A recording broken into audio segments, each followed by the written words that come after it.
Ok, gente. Bom dia a todos. Nós tivemos agora um Shabbat especial, onde a gente teve a Parashá, que é a Parashá do meu Bar Mitzvah. Se Deus quiser, esse próximo Shabbat é meu aniversário. Então, já adiantando da Brachá para todo mundo, que a gente possa ter um ano de Brachá, um ano de saúde, sucesso, Naches, obrigado, e principalmente um ano de Mashiach, se Deus quiser, ainda antes de Rosh Hashanah. Nessa Parashá, a Torá fala duas vezes para a gente a mitzvah de tzedakah e a mitzvah de maaser, de dar o dízimo. Nós estamos no mês de Elul, que um dos temas principais é aumentar tzedakah. No Pirkei Avot da semana, a gente também falava sobre a importância da tzedakah, e quando faltava a tzedakah, o presente para os pobres, como isso trazia um prejuízo, trazia a peste, Deus nos livre, a seca e etc. Na Haftará da semana passada falava sobre tzedakah, então a gente está rodeado do tema, então quem estava aqui Shabbat talvez já ouviu, mas vale a pena escutar, esse é o shiur que eu preparei, alguns temas legais sobre tzedakah. É um tema que eu acho que todo mundo já ouviu falar, sabe da importância, mas eu escolhi alguns trechos, talvez menos conhecidos, e mais impactantes para incentivar a gente a fazer tzedakah, especialmente nesse mês. Então vamos lá. Em hebraico, a palavra dinheiro é kesef, certo? Em Yiddish se fala masari, em árabe se fala lokshen. Cada um com seu termo, mas no Talmud existe um termo para isso, que é damim. Damim é dinheiro, que são as mesmas palavras, a mesma palavra da palavra sangue. Sangue e dinheiro são a mesma palavra no aramaico, na linguagem talmúdica. Então, a gente não precisa de grandes explicações, que o que está no nosso sangue, muitas vezes, a preocupação principal, muitas vezes é a parnassá. Então, esse assunto que está tão perto do nosso sangue, diz para a gente a Torá, nós temos a obrigação de compartilhar, nós temos a obrigação de se preocupar com o próximo. Então, vamos ver algumas regras em relação a isso e alguns conceitos. Primeira coisa, tzedakah não é uma opção, não é um luxo. Tzedakah é uma obrigação. A própria palavra, todos sabem que tzedakah não é caridade, bondade, e sim, tzedakah é justiça. Justiça social, esse é o significado de tzedakah. Antigamente, quando você tinha um tribunal que ele poderia realmente impor as leis, eles obrigavam as pessoas a darem tzedakah. Se havia uma pessoa com condições de dar e ele não dava, eles iam até a casa dele, pressionavam de todos os jeitos para que ele pagasse, porque isso é um imposto. Imposto significa que está imposto sobre você e não uma bondade ou uma caridade que você decide fazer quando você quer. Agora, nós temos duas mitzvot na Torá separadas. Uma mitzvah se chama tzedakah e a outra se chama dar o dízimo. Será que são sinônimos? Será que é a mesma coisa? Então, eu vou explicar para vocês, na raiz, qual é a diferença. Na prática, quando eu dou maaser, quando eu dou dízimo, eu estou fazendo a mitzvah de tzedakah. Mas por que existem esses dois termos diferentes, tzedakah e dízimo? Número 1, tzedakah é uma obrigação que todos têm e é uma obrigação da Torá. Qual é o valor dessa obrigação mínimo dos mínimos dos mínimos? Que mesmo uma pessoa que não tem condições nenhuma, a pessoa vive de tzedakah, ele tem que dar uma quantia que seria mais ou menos $1,50, $2 por ano. Por ano. Com isso, a pessoa cumpriu a mitzvah de tzedakah no mínimo possível. Então, se a pessoa, por exemplo, não tem renda nenhuma, então ele não tem que dar o dízimo. O dízimo seria a pessoa tem renda. Se a pessoa não tem renda, não teve renda nenhuma esse ano, por qualquer motivo, a pessoa viveu daquilo que ele já tinha. Então, ainda assim, ele tem a obrigação de dar a tzedakah. Qual é o mínimo dos mínimos? É esse valor que para a gente, digamos assim, seria uma piada aqui mesmo, para a pessoa mais pobre, $1,50 ao ano, realmente é centavos que você vai dividir ao mês, é uma coisa muito irrisória. Agora, o termo dízimo, da onde ele surgiu? Não surgiu aí do concorrente Edir Macedo. O termo dízimo, ele surgiu na nossa paraxá. A paraxá fala para nós, aser teaser et vuat zarecha. Dizime o, o grão de seu campo. Da onde então veio o conceito dízimo? O conceito ele aparece na Torá num modelo agrícola apenas. Então, teoricamente, eu só deveria dar o dízimo se eu tenho um campo. Se eu não tenho um campo, teoricamente, eu não precisaria dar o dízimo. Então, como funcionava esse dízimo do campo? Então, às vezes, esse dízimo era dado para o pobre, às vezes ele era dado para o próprio dono, ele tinha que pegar uma parte, ele levava para comer no templo. Tinha um outro dízimo que ele tinha que dar para o Levi. E aí, a Gemara e a Halachá traz para a gente quais são e quando se dá cada um deles. Mas o conceito dízimo, originalmente, ele aparece no modelo agrícola.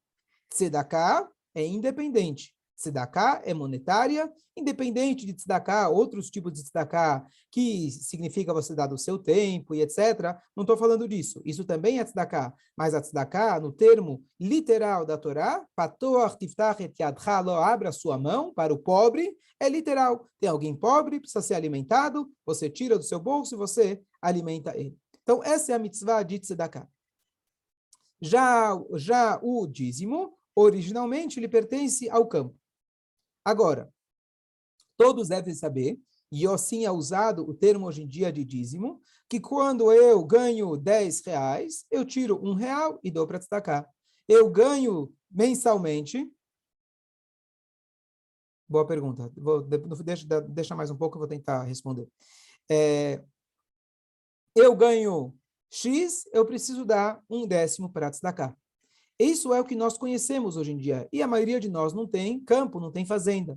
Então, da onde surgiu esse outro tipo de tzedakah, que é a gente dá tzedakah no valor de dízimo? Então, aqui vem o seguinte. Existem 3 opiniões em relação da onde surgiu esse valor de 10%. Porque, como a gente falou, 10% teoricamente seria apenas no campo. Tzedakah valeria talvez $2 ao ano. Da onde vem o dízimo sobre o meu salário, por exemplo? Sobre os meus lucros, sobre meus ganhos? Então, tem 3 opiniões. Uma diz que é uma dedução direta da Torá. Outros dizem que é uma dedução dos sábios. E outros dizem ainda que é um costume. Mas mesmo que é um costume, o costume seria qual é o mínimo que eu tenho que dar? Que eu costumo dar 10%, mas quando eu dou 10%, eu estou cumprindo independentemente a mitzvah da Torá. Por que eu estou trazendo isso? Porque é apenas, não para a gente entrar, qual é a diferença, se é da Torá, se é do sábio, se é costume, não é para ninguém pensar, bom, então se é costume não preciso dar. Não, de forma nenhuma. Isso é uma mitzvah, uma obrigação que a gente tem que dar. Eu só estou trazendo isso só para a gente entender a origem da palavra maser. Ela é agrícola e a aplicação dela hoje em dia é uma dedução, seja dos sábios, seja que os sábios mostraram que está na própria Torá, ou um costume, uma tradição, mas, de qualquer jeito, isso é uma mitzvah. Ok. Agora, qual é a dedução?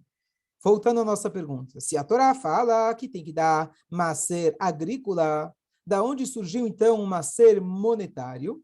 Então, tem 3 dicas para a gente na Torá.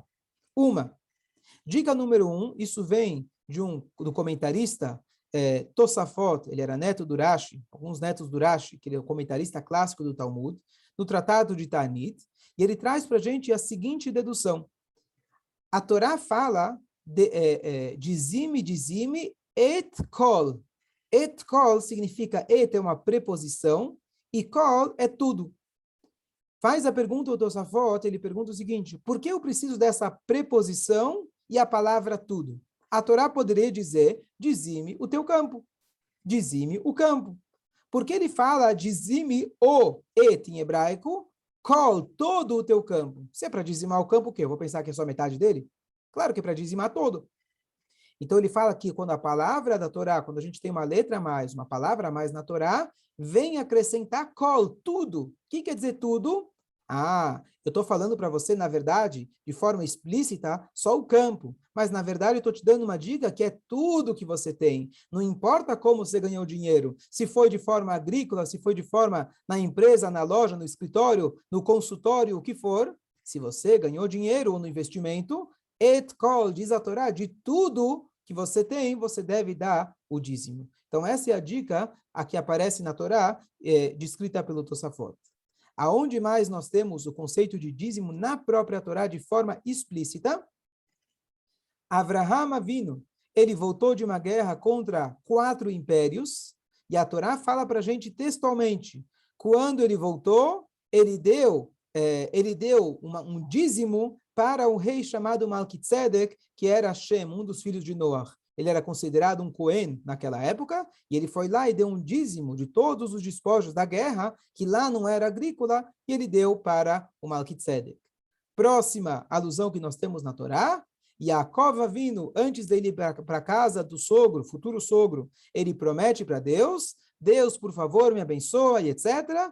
E se eu voltar aqui em paz, eu vou dar um dízimo de tudo aquilo que eu recebi. Então, temos 2 exemplos do patriarca e uma dedução dos versículos para o dízimo monetário, além do dízimo agrícola que consta de forma clara na Torá. Essa é a primeira parte, a nossa introdução. Ok. Então, agora que a gente já falou a importância de dar maaser, literalmente, do dinheiro que a gente ganha, que é o modelo da maioria das pessoas atualmente, e que tzedakah é uma mitzvah independente, a gente deve sempre fazer. Agora, vamos falar 2 pontos importantes e distintos que a mitzvah de tzedakah tem, que nenhuma outra mitzvah tem. O primeiro ponto é único, apenas da tzedakah. É o ponto de que nós podemos testar Hashem. Qual que é a história? O que significa testar Deus? Então, isso aqui vem numa passagem também do Talmud, em Masechet Tanit. O Talmud fala o seguinte, Rabbi Yochanan, ele estava andando, ele viu uma criança. E ele falou, a criança, na verdade, era o sobrinho dele, era o filho do Reish Lakish. Quem lembra, o Reish Lakish era o chefe dos ladrões, que o Rabbi Yochanan convenceu ele para fazer tchuvá, ele ia se casar com a irmã dele. Então, ele fez tchuvá e se tornou um grande sábio, tanto quanto o Rabbi Yochanan. Então, o Rabbi Yochanan, ele estava fazendo uma pergunta para o sobrinho, filho desse Reish Lakish, que casou com sua irmã. E ele perguntou para ele, falou para o menino o seguinte, Psok li psukecha. Fala para mim o que você está estudando, fala um passuco. Às vezes isso até funciona como uma forma de profecia. Mas o que você está estudando? Ele falou, olha, está escrito, aser te aser. Você deve dar o dízimo, e nossos sábios explicam que você dá o dízimo e você vai ficar rico. Rabbi Yochanan explicou por que está escrito aser te aser. Rabbi Yochanan falou aser e ashir. Ashir é o mesmo radical. Então, quando você dá o dízimo, você atrai riqueza. E aí o tio falou para o sobrinho uma coisa muito corajosa. Vai lá e testa Deus. Testar Deus? Não somente que não combina, não condiz, tem um passo claro na Torá que diz Lo tenasu et Hashem Elokechem. Você não pode testar Deus. Eu vou cumprir Shabat 2 vezes. Se eu ganhar na loteria, então tudo bem, eu continuo. Se eu não ganhar, eu paro. Isso é proibido. A gente não pode testar Deus. Deus testa a gente não pode testar ele. E aí o Rabbi Yochanan, ele explica, existe um versículo em Malaquias, que ele diz para a gente que o profeta, ele diz, tragam todos os dízimos para o armazém. O Bechanuni na Bezot. O profeta fala em nome de Deus. Testem-me, por favor, nisso.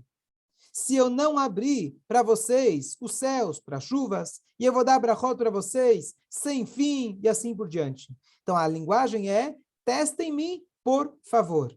Então, não é somente eu posso testar Deus, Deus, ele fala, eu quero que você me testa. Qual que é a ideia de testar Deus? Número 1, você vai dar tzedakah, que é a primeira coisa, você vai falar, deixa eu testar. Eu vou lá, eu vou apostar nisso, eu vou colocar os meus cartões sem medo, e número 2, quando eu receber a retribuição divina, eu vou contar para todo mundo, e todo mundo vai saber, e a mitzvah da tzedakah vai se propagar.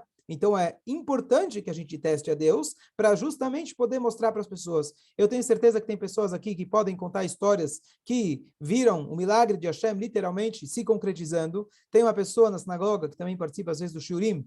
Ele faz há muitos anos, mas ele começou da tzedakah. Ele tem uma planilha que ele faz os gastos dele, antes ainda da tzedakah, nos centavos, uma pessoa, né, cabeça matemática, e ele contou justamente uma vez, com um mês, que ele tinha aumentado 1% da tzedakah, ele passou de 10 para 11, alguma coisa assim, e como no final do mês, justamente no último instante, entrou no centavo, literalmente no centavo, o que faltava para ele. Sei lá, era, vamos sei lá, R$ 5,23 para poder fechar a conta do mês, entrou R$ 5,23 literalmente. Como, né, a Hashem poderia ter dado mais, mas é só para mostrar, né, a Hashem mostrou para ele que não se preocupa, nunca vai faltar para você.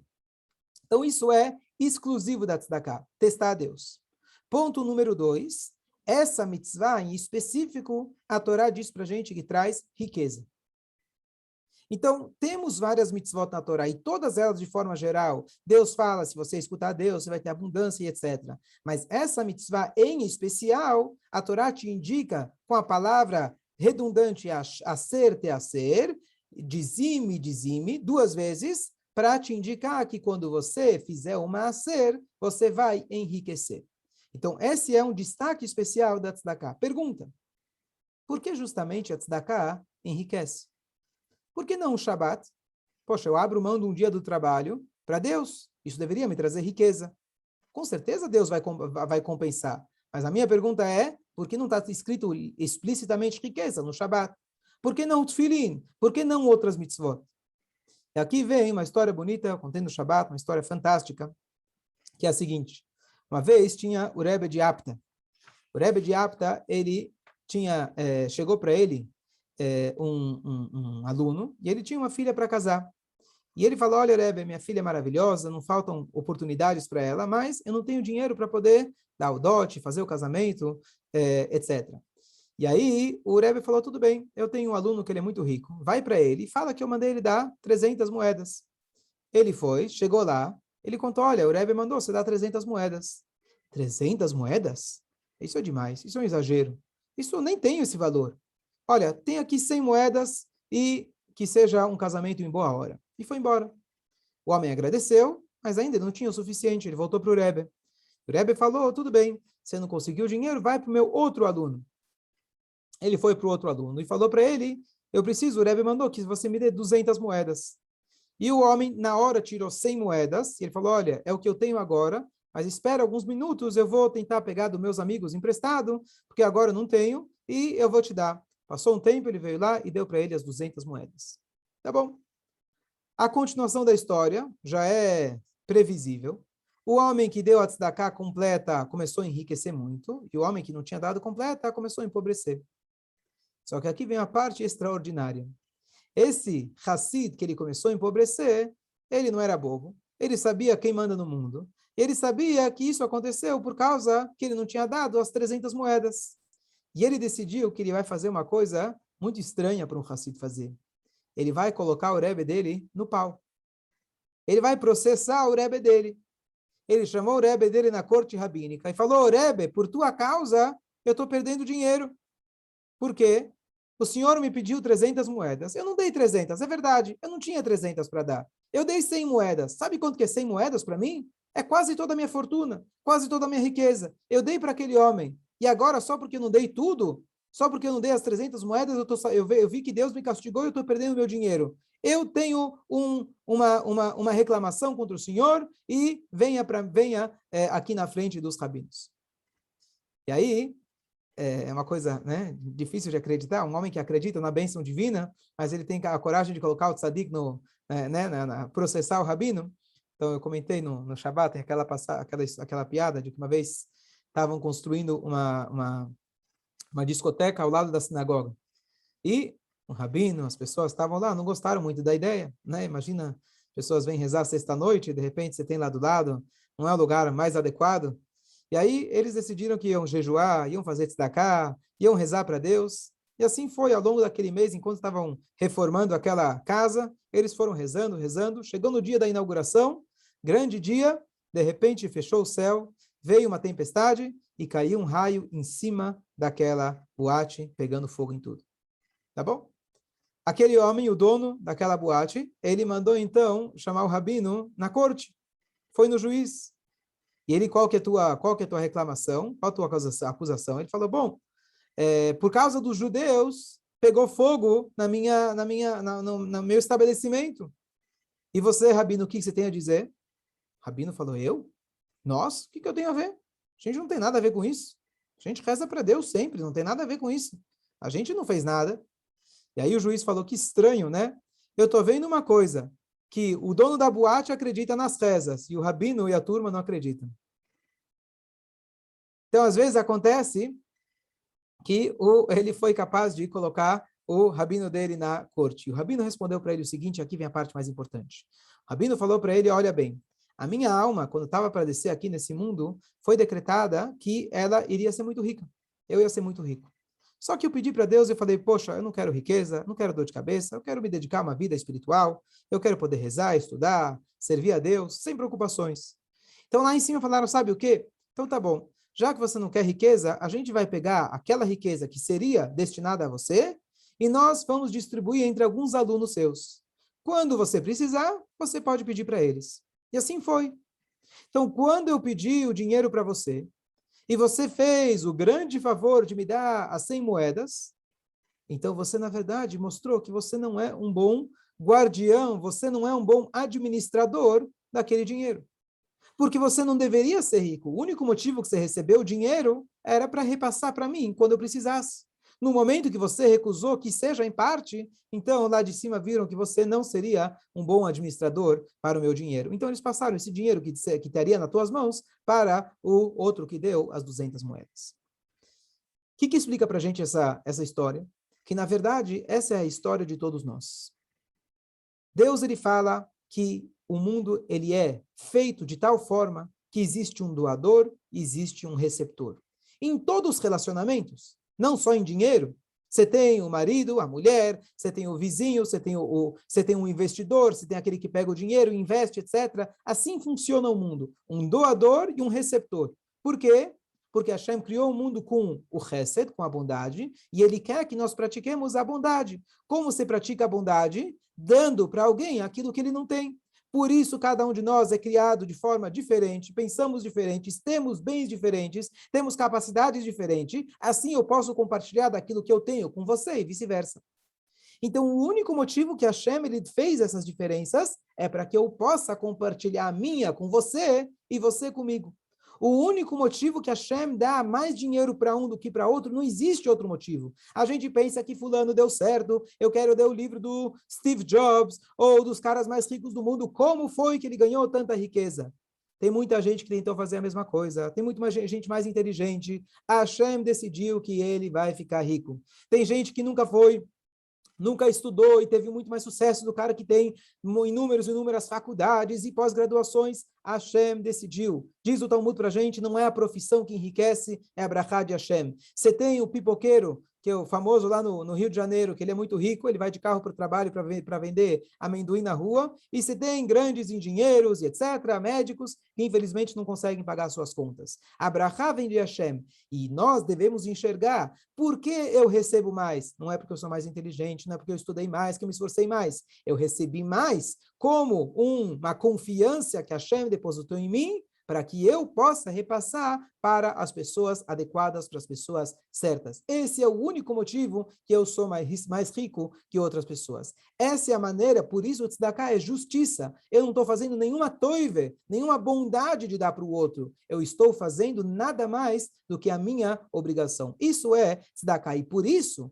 conforme eu dou mais tzedakah, por isso, número 1, tzedakah eu sou obrigado a dar. E número 2, conforme eu dou mais tzedakah, eu mostro para Deus que eu sou um bom administrador. Então ele vai falar, bom, então eu vou dar mais dinheiro, porque eu posso investir com você, que você é um título bem seguro para eu depositar a minha confiança e o meu dinheiro. Antes de abrir para perguntas, eu vi que já tem bastante perguntas.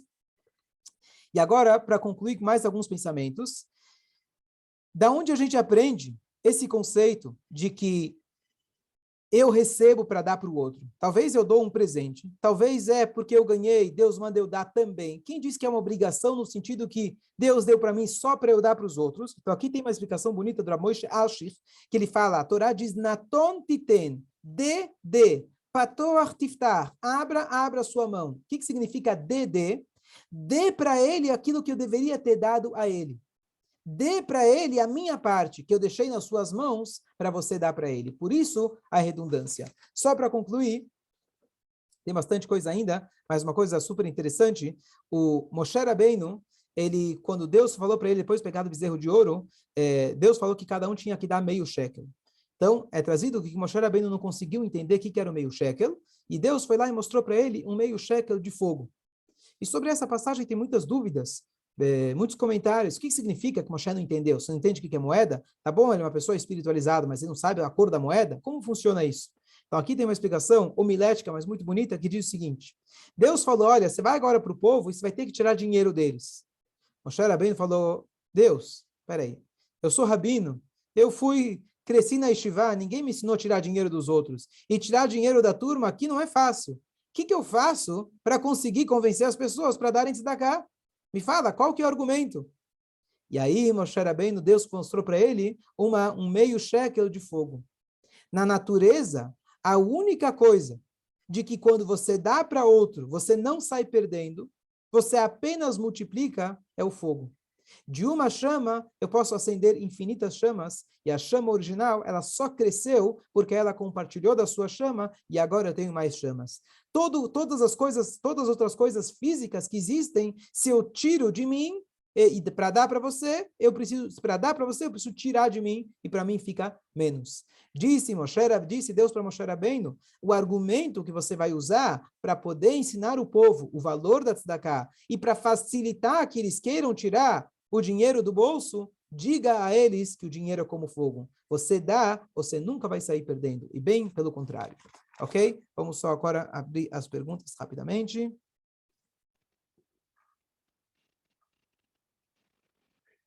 Perfeito. Tem aquela historinha Só um que o segundo, cara que foi... Espera um segundo. Slove comentou da ideia da gente dar um emprego para uma pessoa. Então, uma das coisas sobre tzedakah, eu não entrei no mérito da questão, mas super, super importante. O Rambam, ele traz para a gente 8 níveis de tzedakah, e o mais nobre de todos é justamente esse que você mencionou, de dar um emprego para uma pessoa, ou emprestar dinheiro para uma pessoa, que você ajuda ela a não cair. Essa é a maneira mais nobre de você ajudar uma pessoa. Perfeito? Eu aceitaria ser rica e também ter espiritualidade elevada, porque aí eu iria ajudar muita gente. Perfeito. Você gostaria de ser rico e também ter espiritualidade. Muito, muito bom. Por isso o Rebbe falou para a gente, em 1991, ele deu uma brachá para que todos sejamos ricos. A riqueza traz desafios, mas com riqueza a gente pode fazer muitas, muitas coisas boas. Perfeito, concordo com você, 1000%. Tzedakah tatzil mimavet. A Slove falou que a tzedakah salva do contrário da vida, 100%. E traz muitas outras brachot. Agora a pergunta aqui, se uma pessoa se a pessoa nunca deu tzedakah, não vai ter bênção de Hashem. Hashem, ele é bondoso e Hashem gosta da gente independente de tudo aquilo que a gente faz. Mas a dica que Hashem dá pra gente é dê 10 tzedakah, dê 10% pelo menos de tzedakah, ou 20% ou até 25%, e Hashem vai te devolver muito mais. Ok? Quem mais? Tem uma história